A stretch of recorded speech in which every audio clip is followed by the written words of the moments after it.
ahoana marina mankaiza marina ny firenentsika. Eritaona mahery izay no nijoro ny fitondram-panjakana ankehitriny. Eritaona ihany koa no ny andrasan'ny vahoaka malagasy ilay fahikady fampandrosoana IEM. Ny fantatra aloha dia firenena fahadimy amin'ny mantra indrindra maneran-tany Madagasikara. Eritaona mahery ihany koa izay no ny aretan'ny vahoaka malagasy fangirifirina ao anatin'ny tsifisiny izay zary lasa tandravadikotry ny vahoaka malagasy ankehitriny. Latsaka lalina anatin'ny tsifisina ny ankamaroan'ny tokantrano manerana ny nosy. Singanina manokana amin'izany ireo mivelona amin'ny fiarina manokana fa tsy piasa mpanjakana, eny fa na atramin'ireo izay manana orinasa aza hita fasahirana avokoa amin'izao fotoana izao. Tenire matetika eny anivon'ny fiarahamonina ny hoe sarotra ny fiainana, any ka miaina ao anatin'ny sitrany ay mba ho vaza mihetsika ny ankamaroan'ny olona. Ny fahasahiranam-bahoaka efa nisy sy ny ainana taorian'ny taona 2024. Ankehitriny mbola ampin'ity amehana ara-pahasalamana izay nahatapaka ny fidiram-bola ny rehetra ity indray. Ny piasa mpanjakana sisa no hita fa afaka mitsinjo ny vody andromerika araka ny fomba fiteny. Hoy mantsy ireo mpivarotra madinika sendranay hoe fanoratana anarana efa injo nefa tsy mbola hitanay izay vahaolany lehibe an-tsena amin'izao, kanefa ny tsy nisy koriny ny fampanjenesana anay miala izay amin'ilay plasy. Fainana efa hitanareo amin'izao fa tena mamay, tena ila mandeha hatramin'ny tongotra varotra raha tsy mahita na dia rakapokara satria korotandava ny hitanay eto. Tary mivarotra dia nafiana taty hoe aty mivarotra dia tonga eto indray izay dia asorony indray hoe any anatiny any indray nefa izay tsy mahita antsony satria izay efa teto izany mivarotra dia efa tsy mahazo ao anatiny eo intsony. Dia izao izay dia izao tsy maintsy mangalangalatra kely izay satria izay ilay entana efa azo tsy afaka hoe inona no atao. Ianao mamelona zanaka kely mbola kely majinika ny zanaka. Raha misy ny fanalanana eto tokony mba misy vahaolana fa tsy hoe asorina tonga dia miala fotsiny izay. Fa izay tsy manana hoanina tsy maintsy mitady hoanina isan'andro. Ny fatrano, ny fanjiro tsy maintsy aloha nefa zavatra mahazo anay eto ilikilika mihitsiny. Izay ny fitarainam-bahoaka. Tena laharam-pamehan'ny fanjakana ve? Nandritra izay eritaona mahery izay ny anolotra fiainana tsaratsara kokoa ho an'ny vahoaka malagasy. Mazava mantsy ny fanazavana teo fa manofatrano no ankamaroan'ny malagasy izay tsy maintsy aloha fa tsy miandry ny fiainana ilamina akory. Tsy ny mpivarotra madinika tahaka ireny ihany no sahirana noho ny tsy fametrahana ny tena paikady matotra avy amin'ny mpitondra,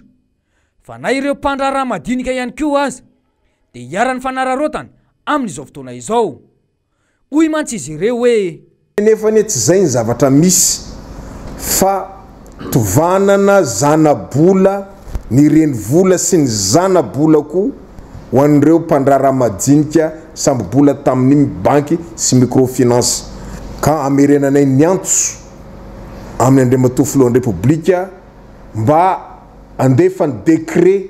d'application niny fanambarana satria raha vao miteny filohan'ny repoblika dia midika izany fa décret ka tokony ho alefa ny tompon'andraikitra isan'ambaratonga any amin'ny banky sy microfinance izay décret fampiarana zavatra tenen'ny filohan'ny repoblika zay satria tsy mifanaraka amin'izay zavatra mianjady amin'ireo mpandraraha madinika nakavola tany amin'ny banky sy microfinance tsy eto Antananarivo irery ihany fa manerana any Madagasikara. Dia tahaka izay foana ny zava-misy eto amin'ny firenena sy ataon'ny mpitondra fa mpanantenana pokaty no betsaka, ny tosoka fameny tsy feno, ny komity loharano ritra, ny kalitsinjo sy ny vatsi-tsinjo, ny vadika ao zavony rehefa nampitangoronana olona sy nanaovana propagandy te tsy te roa. Hoy mantsy ny vahoaka hoe aza totoana le vahoaka fa lazao marina fa tokony hisitraka izahay ary zoanay malagasy ny hisitraka ny tena tokony hisitrahanay satria nakabazanay eto ireo manatrika dia be ny tsy nahazo ary mbola tsy nahazo an'izany vaditsiny tsy nahazo tosika fameno hoaniny izay nanao le tosika fameno dia nampalahelo fa le olona tena tokony hisitraka faran'izay sahirana tompoko dia lazaina fa latsaka fa le olona misy olona manakatao tafiditra nanao ny doléance teny amin'ny firaisana mbola latsaka ihany le olona aiza le tena mare fa raha tsisy ezy izany tsy mare sy mpanan-karena eto misy fanovana eto aminay misy olona tena tsy misitraka mihitsy ary misy misitraka mahazy indro tsy mampaninina anay le izy tsy malahelo zay fa kosa zarao itovy le fanomezana fa izy tokony isitraka daholo tompoko ny vahoaka de izy aloha tonga de efa hoe recensement mazava ho azy de nanontaniana fotsiny hoe efa nahazo tosika fameny vatitsinjo hoe zay zany ny critère atao anatiny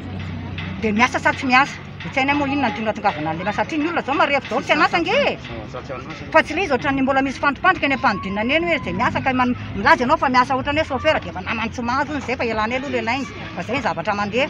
fa le izy na inona marefo daholo tompoko ny vahoaka omeo azy ny zoany ny olona isitraka le tosika fameny satria marefo daholo ny olona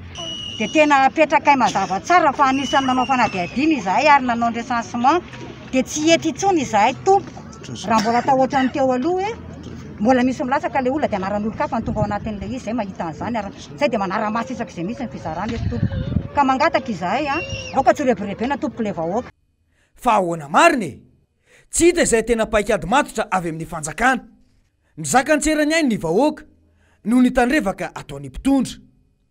ny ofanjiro sy rano tsy maintsy aloha kanefa ny kalitao atolotra sy omena tsy misy ny fanjakana mitazapotsiny de izao ny zava-misy kanefa eto amin'ny renivohitry Madagasikara omaly alina dia nahitana favakisana fantsona vaovao indray teny an-toerana voaterina atondray araka izany ny famatsin-drano ho an'ireo toerana manaraka ireto ankerana akadindramamy soamanandrariny ambatobe mandrosoa masinandrina analamaintsy cité analamaintsy tanàna andranobe vava andrononobe andafy avaratra ambohitra rahaba antanandrano manjaka ambohipanja akadikely lafy antsapandrano andrano velona ambohitraina ambody voanjo androhibe ivandry mahatony alaroby ambony loha soavy masoandro amorona ary ambaravarakazo koa noho izany jirama sady nanamboatra ny simbo amin'izao tsika miteny zao dia miasa tsy haiko janona ny teknisianno manarina n'io fahavoazana io ary nitondra ihany koa fanalefahana le tsy fahazahoana rano dia niezaka ny jirama tamin'ny alalana camion citerne tamin'ny alalana citerne plastika zay afaka napetraka tamin'ny toerana vitsivitsy zany dia niroso amin'ny fizarana rano izay foana no iainan'ny vahoaka de gaga ny tena raha mahita ny vaovao mivoaka amin'ny fandaniam-bola ataony mpitondra sy ny ekipany bonbon chichette 20 miliara fividianana fitaovan'ny CCO miompampana kanefa ny vahoaka sahirana tsy ahitana vahaolana ny paikady veny tsy misy sa ilay finiavana anampy vahoaka mihitsy no tsy ao tsy fantatry ny mpitondra ny atao hoe laharam-pahamehany sy ny hoe asa maika any ka izay tiany atao ihany no ataony fitondrana tsy mba mihainy tolo-kevitra raha teo moa no misy eto any ka ny vahoaka no mizaka ny vokany betsaka ihany mantsy izay tolo-kevitra avy amin'ny ankolafo kely maro teto amintsika izay ho an'ny fanjakana saingy ry zareo ny zao no mitondre ny lafi ny fampianarana moa dia iaraha mahita io ny arahana lala ny fanadina-panjakana tamin'ny taona 2024 dia izao indray tsy hitovy hono ny laza adina ary tsy hitovy ihany koa ny daty fa angamo tsy fanadina-panjakana no atao eny zavatra tsy mbola nisy atramin'izay nazahoana fahalevantena tokoa aloha dia hoy ity solombavam-bahoaka ity hoe ny fanabeazana dia notazomina ny daty anaovana ny fanadina-panjakana CPE zay amin'ny voalohan'ny volana septambra kanefa hatramin'izao tsika miteny zao dia tsy mbola niverina an-tsekoly ary mbola tsy nilaza mihitsy ny fitondram-panjakana amin'ny hoe fisokafan'ireny sekoly ireny mialohany io daty io zany hoe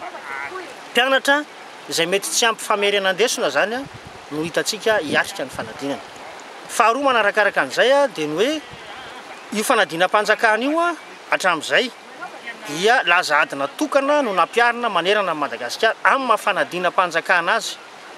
ary diplôma voalohany eto Madagasikara ny CPE tadio tsara fa ity fitondram-panjakana ity dia nisy foana ny olana nitranga mahakasika ny fanadina-panjakana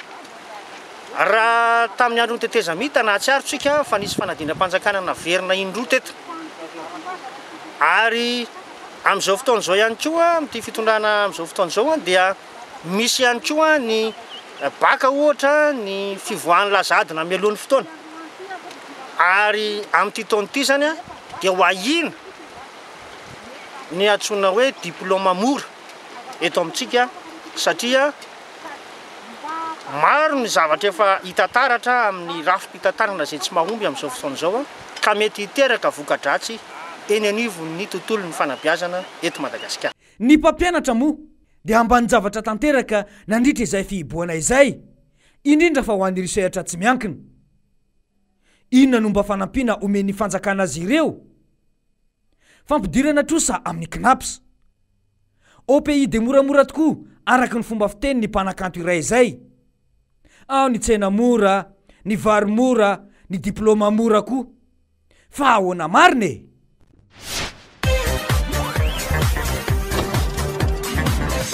Ahoana marina e?